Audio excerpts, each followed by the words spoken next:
I could never understand why my parents named me that. Mary. Just a family name, but why Mary? Why not Vanya, God's gracious gift, or Toby, God is good, or even Sarah, princess? Why Mary? Why bitter? But not only did my name mean bitter, as if that's not hard enough to answer to, it was also one of the most common names. Mary, did you finish your mending? 5 dozen yes or no's would echo down our alley. I learned to accept being common and answering to bitter without becoming it. It was expected of a woman to accept her lot, and how could I be discontent when daily I knew the goodness of my God? One of my greatest amazements was his goodness in betrothing me to Joseph. I didn't need to be reminded, though my mother often would, of all the men my father could have chosen for me. Instead, he chose Joseph, and Joseph wanted me. Such a kind and generous heart. I knew I would learn to love him very soon, if my admiration of him wasn't mixed with love already. Then it happened. One minute I was daydreaming of Joseph, the children we'd have, a clean home with Joseph's shop around the back, the children's bright eyes the first time they see the temple, helping my children learn the Holy Scriptures, our Torah, when suddenly the most incredible light shone from a being in the middle of my room. I hid my face. Was it God? Would I die? Then he said it. Greetings, you who are highly favoured. The Lord is with you. Me, a common nobody, found favour with El Elyon, God Most High. Would have his son, would have the Messiah that every female born of Jacob dreamed of having. But it would be me.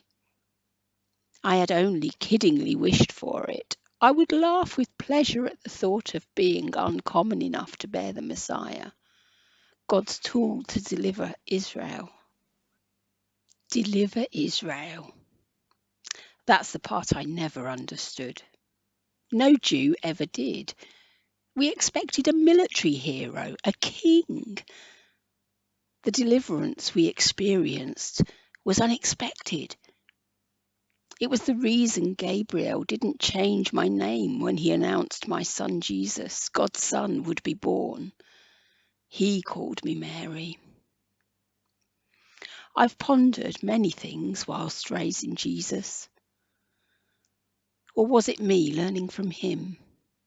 That's the humour of it all. He taught in our temple when he was only 12. But he was God. Why shouldn't he?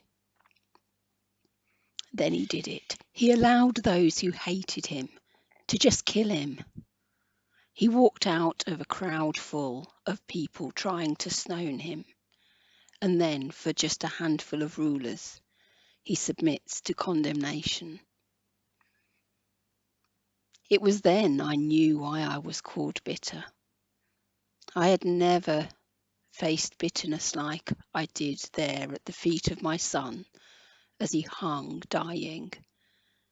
Not even when Joseph almost divorced me, or the community shunned me as an adulteress, or when we fled to Egypt to save Jesus' life, or when Joseph died, or Jesus left home. But here I saw the hope of Israel dying a needless death. I had learned by then not to ask or interfere, but to wait on the Lord. So I watched as his heart broke and his lifeblood literally mixed with water and poured from his side. I died. I suffered the bitterest my life could have known. The hope of Israel went out with the sun. It must have been his father's anger, I thought then, that shook the earth. What could a mere woman do, Adonai? You know, I would have died in his place, even as I thought it, however. I knew it wouldn't have been the same. Though what good it had done for him to die, I couldn't know. When the earthquake happened, many of Jesus' followers thought it was the end, would be swallowed up by the earth, like Korah was in the desert. Some were even foolish enough to wail that God's prophecies were ruined. Surely all Israel would die for it. Others ignored nature's chaos and believed their trust in Jesus was misplaced. We didn't know then the temple curtain had been torn from top to bottom. The entrance to the forbidden Holy of Holies was exposed. All the priests ran out, covering their eyes lest they perish. 3 days of grieving, a sorrowful Sabbath, then Mary of Magdala, Mary, Clopas' wife, and Salome found Jesus' tomb was empty. Mary of Magdala claimed Jesus had come to her alive. And as the weeks went by, we and 500 others saw Jesus, touched him, ate and talked with him. My son is alive. God's son is alive. He is no more mine to guide and mother, but I am his now. He is and always has been greater than I. I can know his Father because of his blood sacrificed and perfect, acceptable as the complete atonement for my sin. Elohim, God has accepted him as my sacrifice. My punishment was paid by my Son. I am no longer bitter. I'm still common among people, yet loved by the Lord. Have you met him?